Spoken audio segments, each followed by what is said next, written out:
बेटे बेटियां हैं हम लोग। हम किसी भी कलिसिया में चले जाते हैं, है ना। आज अमित खालको की कलिसिया है ना, वो फलाने की कलिसिया है, मुकेश की कलिसिया है, चरण की कलिसिया है, वो नंदा की कलिसिया है, और वो क्या बोलते हैं, क्या मरकाम, प्रमोद मरकाम के कलिसिया है, और उधर आगे चले जाओ फलाने ठिकाने, सब उनकी कलिसिया है ना। लेकिन सारी कलिसिया किसकी है? परमेश्वर की कलिसिया है, यीशु प्रभु की कलिसिया है। हालेलुया। संसार में हम कहीं भी चले जाए, किसी भी कलिसिया में चले जाए, वो किसकी कलिसिया है? यीशु की कलिसिया है, परमेश्वर की कलिसिया है। तो हम वहां नया है करके हमको झिझकना है, संकोच करना है क्या? नहीं, प्रभु के लोग हैं, मतलब हमारे भाई बहन हैं। हालेलुया। वहां भी आप क्या सीखे, दिखा दीजिए प्रभु की आराधना कैसे करी जाती है। हालेलुया। जहाँ हाथ उठाना, हाथ निसंकोच प्रभु का महिमा कर सकते हैं आप। हालेलुया। हाथ ही नहीं उठता है, ऐसे हाथ उठाते हैं। हालेलुया। कैसे हाथ उठाना है? हाथ उठाओ कहते हैं तो कैसे उठाना है? ऐसे उठाना है? नहीं, ऐसे उठाना है। हमारा हाथ इतना उठ सकता है। हाथ उठाओ कह रहे तो हाथ को उठाना है ना। आधा थोड़ी बोले हैं कि थोड़ी सी नहीं बोले हैं। हमने कहा है हाथ उठाओ, परमेश्वर की आराधना महिमा करो। जहां भी आप जाते हैं आप दिखा दीजिए कि हम प्रभु के बेटे और बेटी हैं। मैं प्रभु की बेटी हूँ। मैं नहीं जानती मैं किस कलिसिया में आई हूँ, कौन पास का है, लेकिन मैं इस समय किससे मेरा संबंध है? परमेश्वर से। हालेलुया। आप भूल जाइए कि नया व्यक्ति है ये कहाँ नया व्यक्ति है, ये बड़ा आदमी होगा, ये फला में होगा, ये बड़ा अच्छा पहना है, ये बड़ा अच्छा, ये कैसा कितना सुंदर है। आप भूल जाइए, किसी को मत देखिए। परमेश्वर की आराधना करते समय सब कुछ भूल जाइए। हालेलुया। आराधना करने के लिए कौन भूल गया था? आराधना करते समय कौन भूल गया था कि मैं राजा हूँ? राजा दाऊद, है ना। राजा दाऊद जनता के साथ नाच रहा है, गा रहा है, धन्यवाद प्रभु, महिमा हो पिता, बिल्कुल परमेश्वर तेरा धन्यवाद जैसे बन रहा है, नाच रहे हैं, गा रहे हैं। उसकी पत्नी खिड़की से झांक के देखी, अरे ये कैसा राजा है, ये कैसे नाच रहा है, इसको शर्म ही नहीं आ रही है। बताओ भला, बिल्कुल साधारण जनता के साथ मिलकर के नाच रहे हैं। हालेलुया। वो साधारण जनता के साथ नाच तो रहे थे, लेकिन वो किसके साथ थे उस समय? परमेश्वर के साथ थे। उसकी संगति परमेश्वर के साथ था। वो नहीं देख रहा था कि कौन साधारण जनता है, कौन मेरा चेला है, कौन मेरा भक्त है, कौन मेरे सेवक है, कौन मेरा दास है, कौन मेरा अधिकारी है। वो नहीं देख रहा था उस समय। उस समय उसका अधिकारियों के अधिकारी परमेश्वर से उसका आत्मा लगा हुआ था।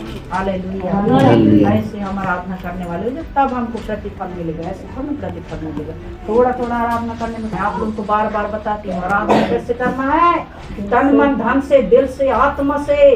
परमेश्वर का वचन कहता है आत्मा से आराधना करने वालों को परमेश्वर खोजता है। जो आत्मा से आराधना करता है, यहाँ से करता है आराधना, उनको खोजता है, ढूंढता है, कौन मेरी महिमा कर सकता है, कौन मेरी महिमा करता है, कौन मेरी आराधना करता है, ढूंढता है। हालेलुया। आराधना की प्यासी है परमेश्वर की आत्मा, उसकी प्यासी है आराधना की। हम उसकी आराधना करें। क्यों? क्योंकि उसने ऐसे काम किए। हालेलुया। तो हमको किसी से झिझकने की जरूरत नहीं, किसी से शर्माने की जरूरत नहीं, क्योंकि सब जैसे हम वैसे आप, जैसे आप वैसे हम। हालेलुया। कोई फर्क ही नहीं है। आप भी बात खाए, हम भी बात खाए। हालेलुया। कि पत्थर खाए कि सोना चांदी नहीं। हालेलुया। परमेश्वर सबको प्रेम करता है, सबको समान प्रेम करता है। वो नहीं देखता है कि ये ऊंची जाति का है, या ये इसके पास बहुत धन है, या इसके पास बहुत खेती है, इसके लिए इसको बड़ा सम्मान दिया जाए। ऐसा है क्या? नहीं है। पढ़े लिखे, अनपढ़, धनवान, दरिद्र, परमेश्वर सबको बराबर प्रेम करता है। हालेलुया। है ना। तो सबसे बड़ा चीज क्या है? धन है कि प्रेम है? प्रेम है। जहाँ प्रेम नहीं है वहाँ धन का क्या मतलब? हालेलुया। जहाँ प्रेम नहीं है वहाँ धन का क्या मतलब? कितना धन हो जाए जब तुम्हारे जीवन में शांति नहीं है, तुम्हारे जीवन में शांति नहीं है, प्रेम नहीं है, तो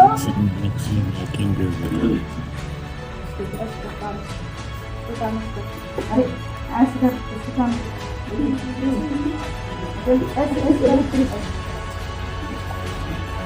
करना बंद करो। तो जहाँ प्रेम नहीं है वहाँ धन हो जाए, चाहे गाड़ी घोड़ा धन दौलत कितना हो जाए,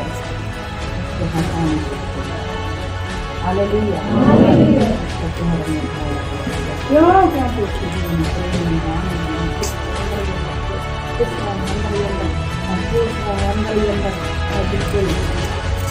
मन बिल्कुल गिर गया।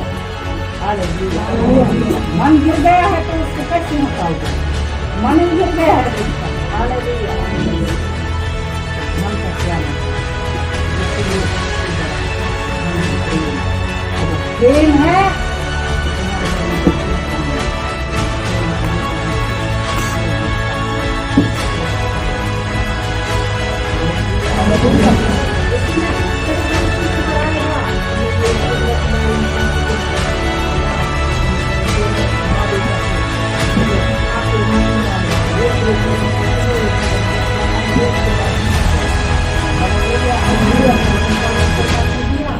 नहीं मरने दिया, उनको भूखे नहीं रहने दिया, उनके लिए व्यवस्था किया, रास्ता निकालो।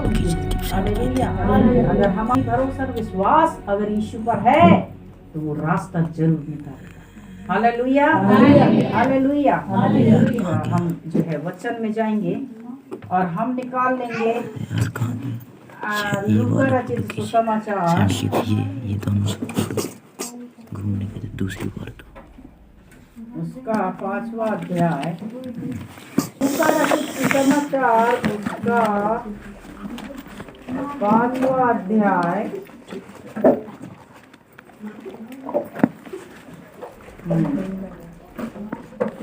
5 अध्याय का हम पढ़ने पाएंगे, अभी नहीं पढ़ेंगे आप, मैं आप लोगों को एक चीज और बता रही हूँ। एक जन निकाल लेगा व्यवस्था विवरण 32 का 39। कौन कौन पढ़ेगा इसको?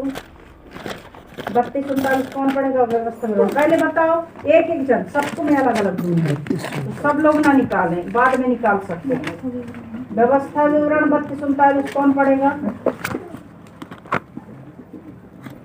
राधा पढ़ेगी। व्यवस्था विवरण 32 39 राधा पढ़ेगी। पहला सामुएल उसका 2 अध्याय का 6वां वचन, पहला सामुएल 2 अध्याय मीना पढ़ेगी। पहला सामुएल निकालो, शुरू तरफ होगा, तुमको निकालने की जरूरत नहीं, हमने याद करने के लिए बोला है, किताबों को नाम याद। थोड़ा देर बाहर घुमा के फूल से भरा हुआ एक मनुष्य आया और वह यीशु को देखकर मुंह के बल गिरा और विनती की, हे प्रभु, यदि तू चाहे तो मुझे शुद्ध कर सकता है। उसने हाथ बढ़ाकर उसे छुआ और कहा, मैं चाहता हूँ तू शुद्ध हो जा। और उसका कोढ़ तुरंत जाता रहा। हालेलुया। हम लोग जो है लूका रचित सुसमाचार में क्या पढ़ रहे हैं? एक कौन व्यक्ति था? कोढ़ से ग्रसित व्यक्ति था, कोढ़ की बीमारी से वो जो है बीमार था। हालेलुया। कोढ़ लगा हुआ था, और कोढ़ जो है इस समय शायद नहीं होता है, पहले बहुत होता था। पहले समय में कोढ़ की बीमारी होती थी, और हमने अभी भी कई लोगों को उसका प्रूफ देखा है। कई लोगों का हाथ ऐसा हो गया है, ऐसा देखें, मैंने देखी हूँ किसी किसी का हाथ, है ना, ऐसा ऐसा हो गया है, यानी इधर का गायब हो गया है, ये गायब हो गया है ना।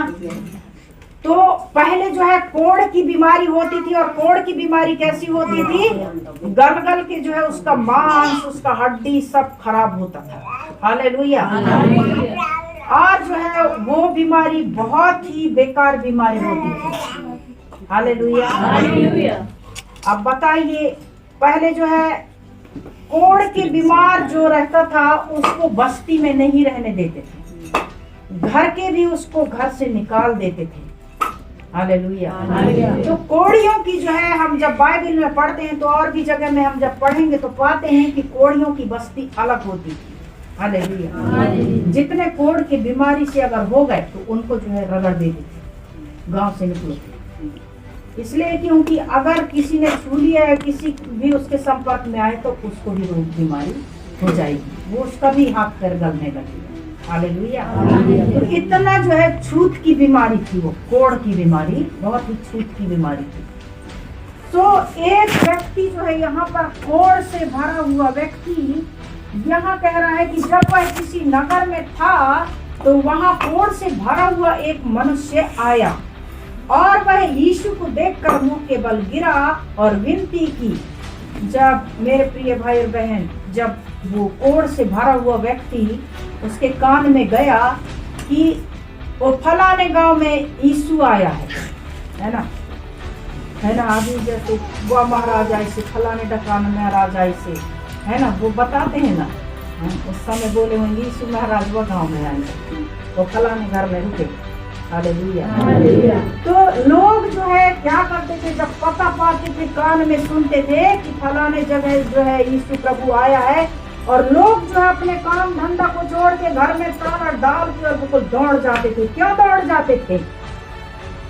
क्योंकि फ्री में परमेश्वर जीवन देता। हालेलुया। अगर कोढ़ की बीमारी जीवन देता कि फिर मृत्यु देता, मृत्यु देता। जीवन को पाने के लिए वो व्यक्ति जो है यीशु प्रभु के पास दौड़ा चला आया, और यहाँ कहता है कि वह यीशु को देखकर मुंह के बल गिरा। वो चाहता तो बिल्कुल सीधे जाता है, यीशु मेरे ऊपर दया कर, मेरे को मेरे रोग को चंगा कर दे, मेरे को ऐसा कर दे, फलान कर दे, ढकान कर दे, ऐसा बोल सकता था वो, है ना। हम भी जाते तो क्या कहते, कोई के घर में जाते ऐसे ऐसे बात पे ऐसे आए हो और वैसे आए हो, है ना, ऐसा बताते हैं। लेकिन यहाँ पर देखिए, बेचारा मृत्यु के मुंह में है, बेचारा जान रहा है कि अब मैं गल गल के मैं खत्म हो जाऊंगा। कितनी तकलीफ होती होगी, कितनी समस्या, न जाने कई दिन से खाना नहीं मिला होगा, अरे घिनाई की मारी बिल्कुल, हाँ दूर भागते दूर भाग, ऐसे बोल देते रहेंगे, खाना तक देने के लिए उसके पास नहीं आते हैं। हालेलुया। अब जहाँ तक जिंदा है तहाँ तक वो चलता फिरता रहा होगा। हालेलुया। वो व्यक्ति यहाँ पर कहता है कि वह यीशु को देखकर मुंह के बल गिरा और विनती की। कैसे गिरा? मुंह के बल। कहने का मतलब मुंह के बल गिरना, या दंडवत करना, या हाथ जोड़ना। क्या होता है? हाथ जोड़ना या बिल्कुल खपक जाना, या सिर को झुकाना, अपने आप को छोटा बनाना कहलाता है। हालेलुया। गिर जाने का मतलब होता है अपने आप को बिल्कुल नम्र और दीन कर लेना,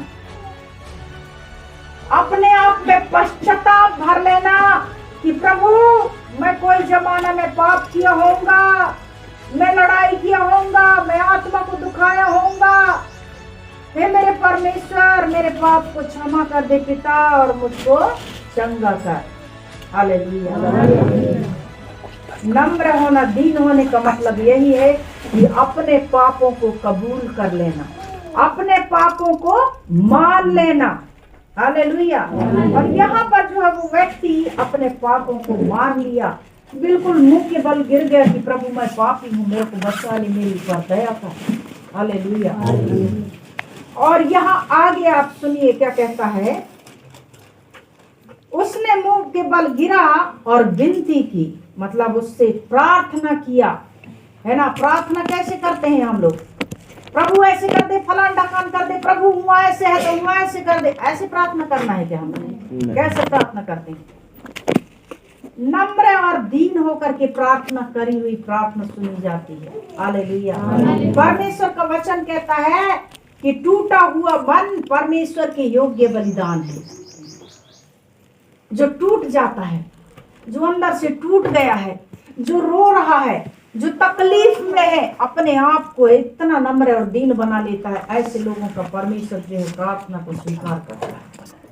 ऐसे नहीं कि हम ऑर्डर दे रहे हैं, यीशु प्रभु यीशु के नाम से ऐसे करो वैसे हो जाए, हमारे घर में ऐसी कमी है वो पूरा हो जाए, हमारे घर में गाड़ी है गाड़ी आ जाए। ऐसे प्रार्थना करेंगे तो प्रार्थना सुनेगा प्रभु? नहीं सुनता। अपने आप को दीन और नम्र बनाना, अपने पापों को मान लेना। नम्र और दीन होना मतलब अपने पाप को मान लेना। हालेलुया। तो यहाँ पर वो जो है नम्र और दीन हो गया, और क्या कह रहा है? प्रार्थना कर रहा है। प्रार्थना कैसे करी जाती है? हाथ जोड़ करके प्रार्थना करी जाती है। ऐसे करके भी प्रार्थना करी जाती है, अपने हाथों को खोल करके कि प्रभु मैं कुछ नहीं हूँ, मेरे पास कुछ नहीं है प्रभु, जो कुछ तूने दिया वो सब कुछ है मेरे पास, और कुछ नहीं। हालेलुया। कैसे प्रार्थना करना है? आपको प्रार्थना करना है तो ऐसे करना है, ऐसे करके प्रार्थना करना है। घर में आप घुटना टेक के प्रार्थना करते हो ना, ऐसे करके प्रार्थना करना है। यीशु प्रभु मेरे पाप को दया क्षमा कर, मेरे ऊपर दया कर पिता। ऐसे करके ऐसे करेंगे तब हमको थोड़ा एहसास होगा कि हाँ हम किसके सामने बैठे हैं। हाथ जोड़ करके प्रार्थना करना है, तब तो समझ में आएगा कि हाँ मेरे सामने मेरे परमेश्वर सुन रहा है मेरे सामने है। तो हमको क्या करना है? बड़ा अगर कोई हमारे बड़े आ जाते हैं कोई, तो हम क्या करते हैं? हाथ जोड़ते हैं, नमस्ते करते हैं। कहने का मतलब अपने आप को नम्र बनाते हैं। हालेलुया। कोई अगर जैसे मान लो कि बात आपको नमस्कार कर रहा है, नमस्ते करता है, नमस्ते भाई, नमस्ते दीदी, आपको कैसे अंदर महसूस होता है? कितना आदर है इसके जीवन में, कितना नम्रता है। बताओ, मैं नहीं बोल रही हूँ, ये पहले से मेरे को नमस्ते बोल रही है, हाथ जोड़ के नमस्ते कह रही है। हालेलुया। तो नम्रता जो है, अगर हम नम्रता को धारण करते हैं तो हमारे सुनने वाला अगला व्यक्ति जो हमारे सामने है उसका भी दिल क्या हो जाता है? पसीज जाता है। हालेलुया। अगर हम नम्र होकर के, अगर हम प्रार्थना कर रहे हैं, हम नम्र होकर के मांग रहे हैं या हम नमस्कार कर रहे हैं। एक मेरे को जो है, एक मेरे को याद आया, हमारे गांव में एक टीचर थे, मास्टर थे, है ना। तो वो व्यक्ति बहुत ही नम्र और दीन व्यक्ति था। हम एक व्यक्ति था बहुत ही नम्र और दीन व्यक्ति था, वो जो है रोमन चर्च जाने वाला व्यक्ति था, लेकिन हमेशा बिल्कुल वो नम्र और दीन बन के रहा। उसके पास जो है आय का स्रोत अच्छा था, अच्छा खासा उनका खेत भी था, खेत से भी ढेर अनाज आ जाता था, बेचते भी थे उसको, तो भी उनका बढ़ाता नहीं था, और अलग पैसे जो तनख्वाह उनका मिलता था। और उनके यहाँ बस एक चीज नहीं थी, क्या कमी थी? बच्चे नहीं थे। हालेलुया। उनके पास जो है बच्चे नहीं थे, दोनों टीचर थे लेकिन उनके पास बच्चे नहीं थे। लेकिन प्रभु का धन्यवाद कि कभी उसने अपनी पत्नी को ऐसे जोर से आवाज हमने कभी जीवन में नहीं सुनी। हमारे मोहल्ला में रहते थे, कभी तू मैं ऐसे, मतलब कभी आवाज तो बिल्कुल उसकी पत्नी के मुंह से आ जाए कि उस मास्टर के मुंह से उसकी आवाज आ जाए, मतलब जोर से बोलने वाली बात या गधारने वाली बात कभी नहीं। हमेशा धीरे बात करना, मतलब मिठास उनके मतलब आवाज में, है ना, मिठास आवाज उनके बात में। और बच्चे नहीं थे उनके पास, सब कुछ था, धन था, जन नहीं था। लेकिन परमेश्वर का धन्यवाद, परमेश्वर जो है कुछ योजनाओं को बनाता है, मनुष्य नहीं समझ पाता है। आज बहुत से भाई बहनों को बच्चे नहीं हैं, बहुत सारे लोगों के पास इतना बच्चे हैं कि बहुत ज्यादा बच्चे हैं। हालेलुया। मैं परमेश्वर का धन्यवाद देती हूँ कि उन्होंने ना अपनी पत्नी को कोसा, ना उसने जो है अपने पति को कुछ बोला। हालेलुया। और उनका प्रेम हमेशा दोनों साथ में रखे।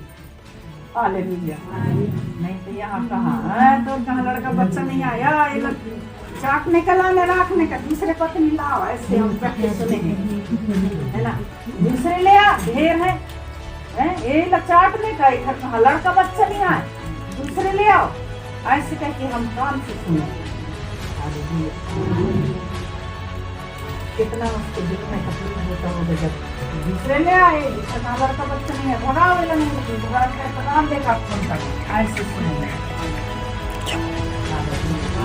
लेकिन पति पत्नी के विषय में हम बता रहे हैं, हमारे मोहल्ले में रहते थे, कभी तो ऐसी बात